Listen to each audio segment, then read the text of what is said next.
자, 안녕하세요, 여러분. 기업 경제는 5주차 수업을 시작하도록 하겠습니다. 이번 주는 수숙 있는 연휴가 있는 주죠.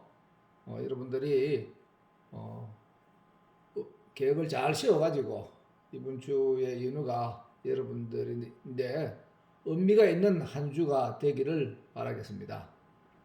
자, 그럼 기업경제 이번 주 수업을 시작하도록 하겠습니다. 자, 이번 주는 비대면으로 시작하기 때문에 항상 했던 내용을 먼저 리뷰를 하고 수업을 시작한다고 했죠.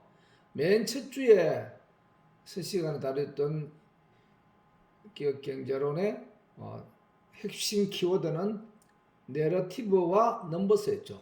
내러티브와 넘버스는 어떤 내용이 됐습니까?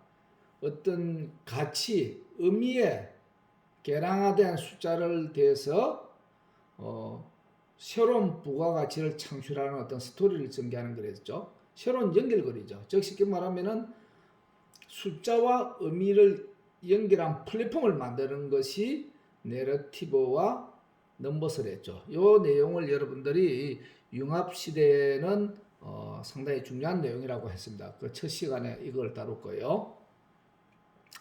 두 번째 시간은 패드, 파월 의장이 미국 연방 의원인 패드가 AGT를 한다고 했습니다. AGT는 뭐냐? 평균 물가 목표제를 도입한다 했죠. 자, 이거 말이 무슨 내용이었습니까? 향후 2년 동안에 물가가 오르더라도 미 연준의 역할인 금리를 올리지 않는다고 아주 이야기를 했습니다. 뭐를 통해서? 평균 물가 목표제를 통해서 파월 의장이 금리를 안 올린다는 얘기입니다. 여러분들 이런 내용은 2년 동안에 이제 트렌드가 그랬죠. 앞으로는 물가가 오르더라도 금리를 오르지 않겠구나. 일반적으로 여러분 경제학에서는 물가는 금리 오른다 했는데 이거와 역설적인 이론도 얘기했죠. 파레토 곡선에 배치된다고 얘기했습니다. 누가? 패드 의장인 파울이 그 이야기를 했다는 얘기입니다. 알겠죠? 그 이야기를 하면서 실제 시간에는 골디락스라는 어떤 우화를 갖고 여러분 이야기했습니다. 골디락스는 뭔 이야기인가요? 너무 차갑지도 않고 뜨겁지도 않은 경제를 골디락스에 비교한 것이죠. 그죠? 골디락스가 패드 의장이 이렇게 표현을 한 거죠. 앞으로는 여러분들이 몇 년 동안은 금리는 오르지 않고 계속 이렇게 갈 것 같아요. 그래서 이 물가가 오름이라도 오랜 동안에 이 물가가 좀 오른다 하더라도 일정하게 오른다 하더라도 금리를 오르지 않으니까 요거를 인사이트를 이제 골디락스라고 구분했다는 얘기입니다. 요것이 이제 오르기가 낮은 물가 굉장히 위험이 되는데 위협이란 건 뭡니까? 물가를 이렇게 올리면은 금리에 대한 위협을 갖다가 역설적으로 표현한 거죠. 자, 이것을 골디락스 미 여러분들이 정리를 했고, 자, 직전 시간에 이렇게 한 내용이죠. 토마 피케티 교수가 뭡니까? 자본주의의 피해인 일을 하지 않고 자본 소득에 의해서 즉 상속과 증여 아버지인데 물려받은 대대로 물려받은 소득은 세금을 많이 떼야 된다. 뭐를 통해서? 누진세 도입을 해가지고 소득 불평등을 해소를 해야만이 이 자본주의가 가진 위험을 극복하는 이론이 토마 피케티의 말하는 21세기 자본론입니다. 즉 일을 해서 소득을 해서 부를 만들어야지 소득 없이 뭡니까? 자본소득에서 부를 창출한 부분에 대해서 불가능한 표를 갖고 이야기했죠. 이런 표를 가지고 미국의 표를 보니까 문제가 있었다는 얘기죠. 지금 이 얘기를 저성장 시대에는 이런 형태의 문제점이 있다는 얘기죠. 1번, 2번, 3번인데 해보니까 자산 증가율이 소득의 증가율보다 훨씬 높았다는 얘기죠. 이런 물에서 노동소득보다도 자본소득이 더 많은 물에서 불평등이 가져왔는데 이 부분들이 불평등을 심화를 가져온다는 얘기죠. 이것을 해소책으로 조금 전에 얘기한 세금을 많이 떼라는 정책이 토마스 피케티의 저성장 시대 자본 세습 자본주의에 대한 이론이었습니다. 앞 시간까지 이야기했던 내용입니다. 이런 표가 요 연도를 빼고 항상 이렇게 올랐다는 얘기죠. 차별화됐다는 얘기죠. 자본소득이 일하는 수보다 더 많았다는 것을 이렇게 이야기했다. 누가? 토마스 피케티 교수가 이런 얘기를 했다는 얘기입니다. 여기 이번 앞주까지의 어떤 테마입니다. 자, 오늘은 이런 사례가 실제 이번 주에 생겼습니다. 자, 이 내용입니다. 여러분들이 이것이 오늘 난 신문입니다. 신문에 시사기준이 나오는 건데 정용진, 정유경 4,900원 정리에 3천억 세금을 냈습니다. 자, 누진세를 적용했다는 이야기인데 먼저 정용진은 누구냐면은 이마트 회장입니다. 정유경은 누구냐면은 누구죠? 신세계백화점 회장입니다. 요 누구인데 정리를 받았냐면은 어머니는 이맹희 회장이죠. 이맹희 회장이 누구냐면은 삼성그룹 창업주인 이병철 회장의 딸입니다. 요분이 주식을 정리할 회사를 요걸 받아가지고 또 자기가 거대에 입구로 가지고 자기 아들은 정용진과 정유경인데 하나는 이마트 주고 하나는 신세계를 줍니다. 자, 이런 했는데 이 4,900원 정리에 3천억 세금이 너무 많지 않느냐? 약 한 5천억에 3천억이 한 60% 정도 달하죠. 그리고 왜냐 한 이 세금 50%로 최고세를 적용하고 약 4천억, 5천억에 또 최대주 할증이 20% 적용해서 3천억 세금 내는데 이 부분 대해서 이번 주에 핫 이슈가 되는 겁니다. 자, 이게 표면적으로는 세금을 많이 내네 이렇게 한데 나중에 보면은 이 자기 어머니를 통해서 이마트와 신세계 정리를 받았단 말이에요. 여러분들 한 4,900에 3천 내는 많이 있는 걸로 보이지만은 이게 뭡니까? 지분이라는 게 주식을 정리받은 거단 말이에요. 주식을 정리받았으니까 현재의 한 1조 정도를 예를 들어 가지고 1조 가치 있는 거를 한 4,900억에 정리를 했는데 지금은 이제 주가가 빠져났단 말이에요. 근데 주가가 오르면은 1조가 2조가 되면은 그럼 2조에 4,900억 같으면 그렇게 많이 내는 것이 아니다. 이게 이번에 논 얘기입니다. 자본소득에 더 내야 되는 거 아니냐 문제점에 대해서 여러분들이 이제 이해를 하고 있어야 되는 겁니다.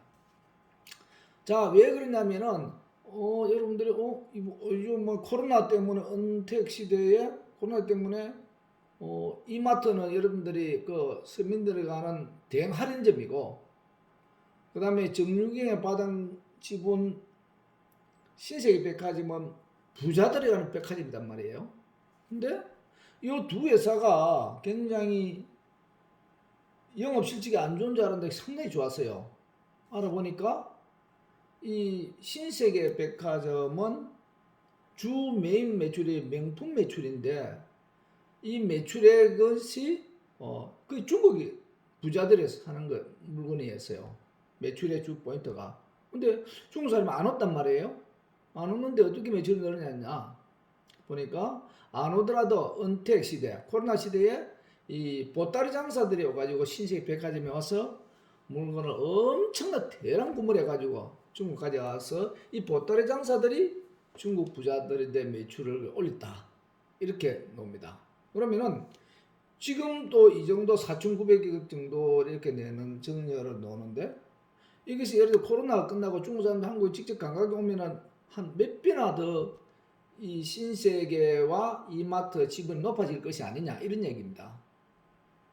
대충 의미는 알겠죠? 자, 여러분이 조금 전에 토마스 피케티 교수가 누진세율에 대해서 소득과 자본 불평등에 대해서 세금 이렇게 해야 된다는 이론적으로 적용해가 맞기는 맞는데 적용 시에 어떤 시점에 따라 달라질 수 있다. 그래서 여러분들이 이런 문제가 혹시 이 정려에 관한 문제, 부자들이 정리에 관한 문제가 나오면은 요거를 비교를 해가지고 이 누진세율에 대한 어떤 비합리적인 부분하고 여기에서 이런 부분을 어떻게 개선해 나갈 것인지 소득과 자본소득과의 이래 차별화된 부분에 대해서 어떻게 할 것인지 여러분들 의견을 주관지 합리적 의견을 갖고 있어야 되죠. 뭐 예를 들어가지고 이렇게 할 수 있겠죠. 자본소득 100%다 세금 때려. 아버지 어머니가 부자면은 나도 부자. 이거 안 맞지 않느냐. 그래서 일부 국가에서는 상속세가 거의 막 100%안 내는 경우도 있습니다. 자, 그러면 또 성장이라는 문제가 있으니까 이런 부분에 대해서 여러분들이 자본 불평등과 소득의 불평등에 대한 문제에 PKT 계속했던 내용들이 논리를 갖고 있어야 되죠. 저성장 시대, 고성장 시대는 부자들도 잘 사고 중상층도 잘 사고 저소득층도 어느 정도 따라옵니다. 그렇지만은 여러분들 다 보던 시장, 저성장 시대에는 차별화, 불균형이 발생한댔죠. 부자들은 훨씬 아까 표에서 보였지만은 부자들은 굉장히 더 많이 벌고 일반 소득 가지고 일하는 사람들은 더 이렇게 아무리 일해도 부자가 되지 못하니까 이런 부분들이 어떤 합리적인 논리를 갖고 있어야 되죠. 이 부분에 어떻게 접근해 나갈 것인지 이에 대해서 여러분들이 정리가 되어 있어야 될 것 같습니다. 이 부분도 이야기했고요. 그 다음에 오늘 여러분들 이번 주에 다 매스컴퓨터 하디수 BTS 100만 장자 외신들 보면은 이 내용이 오늘 떴습니다. 자, 이 뭐냐면은 BTS 100만 장자 됐고 또 BTS 방탄소년단 100만 장자 됐는데 이 BTS를 빅히트의 공모가가 지금 수익 상당히 되잖아요. 근데 이거를 제작사 오너가 누굽니까? 방시혁이라는 사람은 100만 장자가 억만 장자가 됐다는 얘기죠. BTS는 100만 장자 한 1인당 92억 정도 받는 모양입니다. 근데 방시혁은 어마어마한 부자가 되는 거죠. 그죠? 자, 여기 한 계산을 해보면은 요 BTS 멤버들이 요 외신에 놓은 겁니다. CNN에 놓은 것을 교수님이 캡처한 건데 요 멤버가 방탄소년단 멤버가 7명이죠. 뭐 리덴 아렌과 진, 슈가, 제이홉, 지민, 뷰, 정국 있습니다. 자, BTS가 왜 이렇게 비싸냐? 지금 보면은 공모로 지금 기간 공모를 했는데 경쟁률이 1117대 1이랍니다. 1117대 1이랍니다. 공모가가 13만 5천 원이 결정됐고 시가 총액은 4조 8천억의 IPO 시장에 놓는답니다. 이게 무슨 얘기냐면은 여러분들이 이 공모가 13만 5천 첫 뭡니까? 이렇게 공개된 시장에 첫 주식시장에 놓는 게 첫 거래가 13만 5천입니다. 일반적으로 시초가에 이게 놓으면은 보통 13만 5천 원짜리가 한 30만 원, 27만 원 이렇게 따블 제가 보통 이렇게 이때까지 그렇게 결정됩니다. 그래서 내가 그러면 BTS 팬인데 BTS 주 한 주를 이렇게 사고 싶으면 어떻게 하냐? 1억이 있어도 한 주를 못 산답니다. 자, 그렇다면 대충 알겠죠? BTS가 4조 8천억에 첫 상장이 되는데 곱하기 하면 9조 약 10조가 되면 하루 만에 10조가 됩니다. 그래서 비기 때 주식을 이 누굽니까? 방시혁이 오나잖아요. 그죠? 오나가 이렇게 뭡니까? 방탄소년단에 92억 주고 자기는 엄청난 주식을 부자가 억만장자 이렇게 표현을 했죠. 근데 여러분들 자 그런 얘기를 교수님 하는 것이 아니고 이걸 BTS라는 회사가 빅히트 엔터테인먼트를 줄여가 빅히트라는 회사잖아요. 그죠? 이 회사가 어떻게 해서 10조 가까이 될 수 있느냐 이겁니다. 자 이것의 가치를 여러분들이 이제 알아야 되죠. 여러분들 이런 것들이 이제 영어 면접 때 중요해야 됩니다. BTS가 10조 정도가 IPO 시장에 놓는데 IPO 시장이 뭡니까? 상장된 공개된 시장에 놓는 것을 IPO 시장이라 하죠. IPO 시장도 여러분 영어를 좀 알아야 됩니다. 자, 이거 오르는 원인이 정리를 했습니다. 자, 뭐냐면은 이 BTS라는 것은 뭡니까? 제조업체의 어떤 기반은 공장 팩토리가 아니죠. 이 아티스트의 어떤 무형 자산 눈에 보이지 않는 거잖아요. 그죠? 음원을 통해서 매출을 하는 거니까 이거와 그다음에 이 사람은 돈으로 눈에 보이는 거 없지만은 뭡니까? ERP라는 게 있습니다. ERP라는 게 뭐냐면은 여러분들이 우리 경제학에서 말하는 기대 수익률 이야기입니다. 우리 항상 여러분들 계속 2, 3학년 때 배웠죠. 기대 수익률과 물가, 기대 수익률과 금리. 기대 수익률 높으면은 채권 가격이 오르고 기대 낮으면 채권 낮고 이런 거 배웠죠. 이 기대 수익률. 이 BTS 가격이 약 4조, 첫 4조가 47만, 약 48만 주 정도 처음에 이렇게 놓는다는, 이렇게 받는다는데, BTS가 이렇게 받는 이 가치가 무형자산, 기대 수익률, 그 다음에 여러분들이 뭡니까?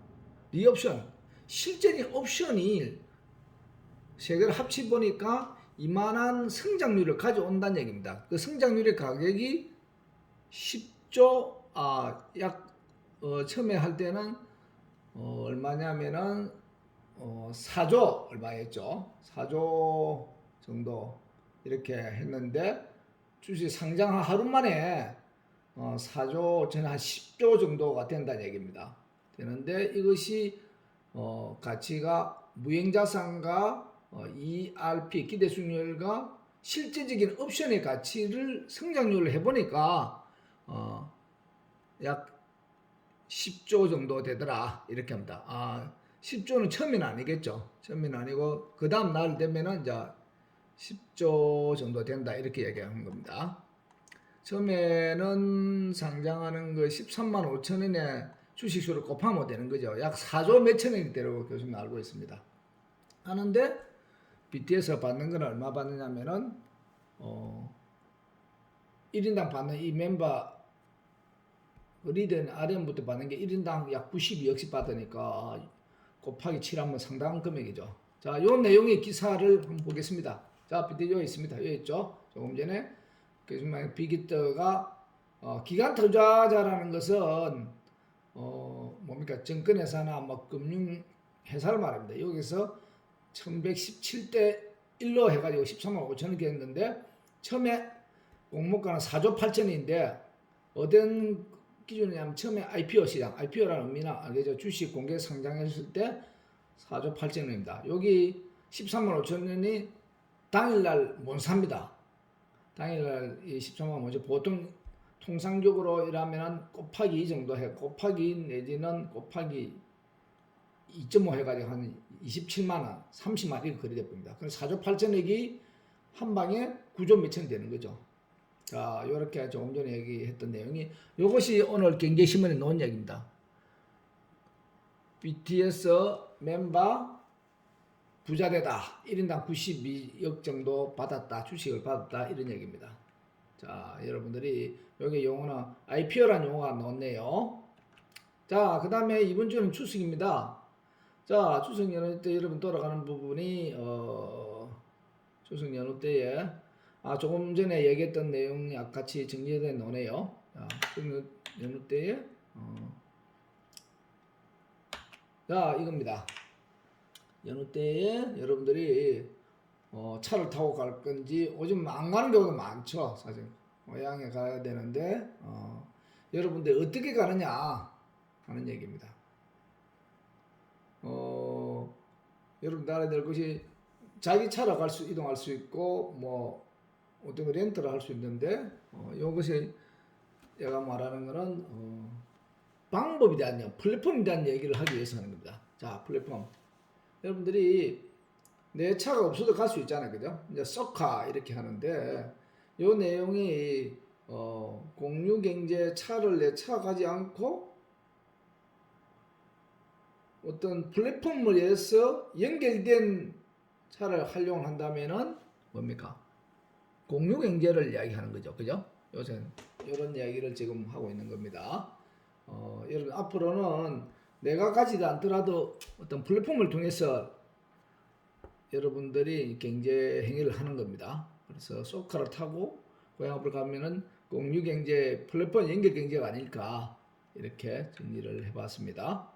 빠르겠습니다. 자, 두 번째 이번에 화두가 된 건 뭡니까? 여러분 테슬라 전기차죠. 자, 요즘 앞으로 여러분의 시대는 뭡니까? 다 전기로된 이동용 수단, 즉 모빌리티 수단입니다. 스마트 모빌리티 솔루션 방식에 의한 경제가 활성화될 겁니다. 그 경제에 지금 최근에 화두가 되고 있는 테슬라라는 것이 테슬라 미국 전기 배터리를 활용한 전기차 회사죠. 굉장히 지금 많이 팔리고 있고 지금 화두가 되는 거죠. 이것이 앞주에 배터리 데이라는 행사를 했습니다. 이 테슬라의 회사에 우리가 가장 큰 자동차의 이동용 수단인 자동차 전기차의 가장 큰 원가를 차지하고 있는 것이 배터리랍니다. 이 전기차의 가장 요청 배터리죠. 이 배터리가 많이 차지하는 원가에 많이 차지한답니다. 요게 테슬라에 제일 많이 파는 우리나라에서는 LG입니다. 세계 랭킹 1위죠, 전기. 예, 니켈 방식인 가장 많이 파는 LG화학이고 그다음 두 번째가 삼성 SDI고 세 번째 SK 이노베이스입니다. 이거와 테슬라와 배터리 행사가 앞으로 시대가 어떻게 바뀔 것인지 모빌리티 방식이 어떻게 연계된다든지 이 내용이 이번 화두가 됐습니다. 화두가 다음에 이런 얘기죠. 자, 이 그림을 한번 봅니다. 이 사람이 누구냐면은 테슬라 회장 머스크라는 사람입니다.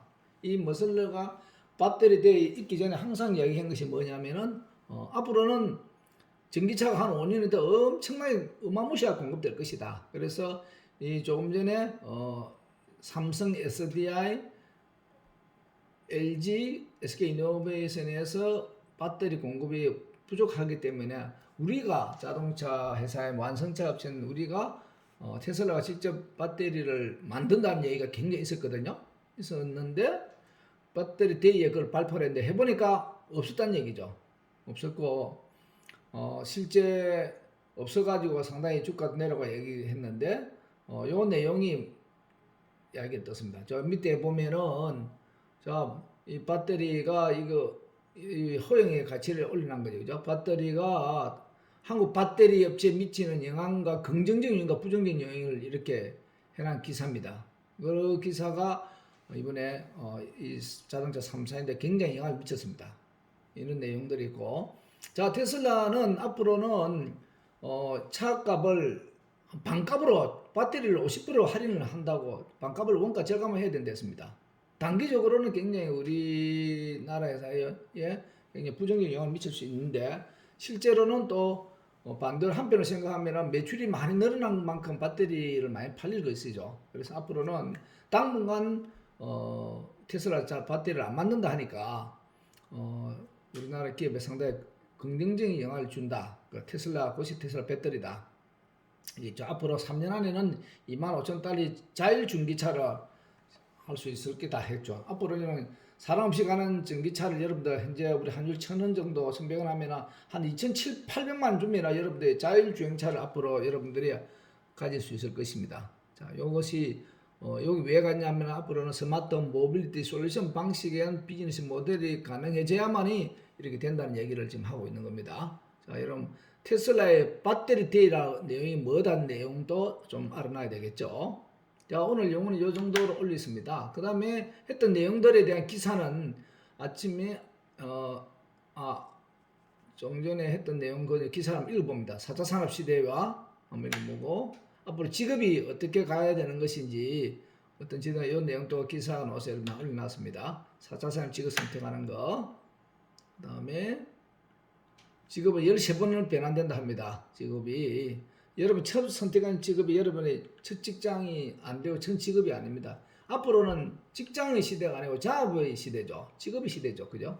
그리고 뭐 교사부터 경제학교 쭉 이렇게 돼 있는데 앞으로 이 직업도 앞으로 어렵게 된다는 얘기를 하고 있습니다. 앞으로 여러분 한 기사를 보면은 어, 내용이 돌봄이라는 직업도 상당히 좀 나오는 거죠. 예, 그래고 제너레이터나 대인과 연결 매장 영업사원이나 뭐 호텔 매니저, 연예인, 이런 전문직 바탕 건축가 이런 등등 이렇게 기사가 나와 있네요. 직업군에 대해서 여러분들이 한번 알림이나 돌봄이부터 해가지고 디자이너, 장인 이런 직업군, 장인들도 앞으로 기술을 가는 직업이니까 앞으로 이 직업들도 4차 산업 시대에는 상당히 대체가 된다 이렇게 얘기합니다. 자, 여기 있네요. 참고 기계 자동화 가능성이 가장 높은 직업이 조금 전에 장애 기술자죠. 그다음 가장 나가던 직업은 돌봄입니다. 아이러니하죠. 보면은 알림이 돌봄이가 앞으로 1등이에요. 장인은 제조업 시대는 장인이 가장 큰 핵심 강점 있는 직업인데 앞으로는 서비스 시대나 스마트 모빌리티 솔루션 방식에 하면은 돌봄이가 좀 괜찮은 직업이 된다 이런 내용입니다. 자, 넘어가고 자, 아까 얘기한 소득주도 성장률에 대한 얘기입니다. 소득주도 성장률에 대한 것이 뭐냐면은 이 성장에 이때까지 정책은 개발이 되면 잘 산다는 얘기인데, 그러니 왜 잘 사냐면 낙소가에 대해서 잘 산다는데 실제 보면 그렇지 않다는 얘기죠. 아까 빅게이트에서 보면은 소득을 많이 올려줘야 잘 산다는 얘기입니다. 그래서 낙소가 소득주도 성장에 대한 기사입니다. 그러면은 중소기업에 여러분들 들어가면 나라에서 임금 보전을 해주죠. 왜 해줍니까? 소득주도 성장률을 메커니즘을 깔고 있는 겁니다. 회사가 돈을 많이 벌더라도 이런 월급을 많이 주지 않는다는 얘기죠. 그래서 구단에서는 소득을 오른 만큼 소득이 많이 버는 것만큼 월급 주는데 월급을 많이 주면은 많이 쓰면은 그게 낙소가가 있다는 얘기입니다. 그래서 이때까지는 한국 경제는 대기업 경제를 하면서 회사가 잘 사면은 중소기업들이 낙소가 해가지고 발전되면은 개인도 잘 산다고 했는데 그렇지 않다는 얘기를 하고 있습니다. 그래서 이 새로운 정부에서는 그걸 아니다고 지금 정책을 펴고 있는 거죠. 물론 장단점이 있는 겁니다. 요 내용의 기사를 정리를 해줬습니다. 한국과 멕시코도 있고 요 내용을 읽어보면 됩니다. 요까지 내용이고요. 자, 요 베버리 녹가에 대한 내용은 다음 시간에 다시 한번 다루도록 하겠습니다. 오늘은 여기까지 하고 여러분들이 수능 연휴 잘 보내시고 대면 수업 때 보기를 그대로 하고 있겠습니다. 자, 오늘 5회차 기업 경제론 수업을 이만 마치도록 하겠습니다. 들어준다고 고생했습니다. 감사합니다.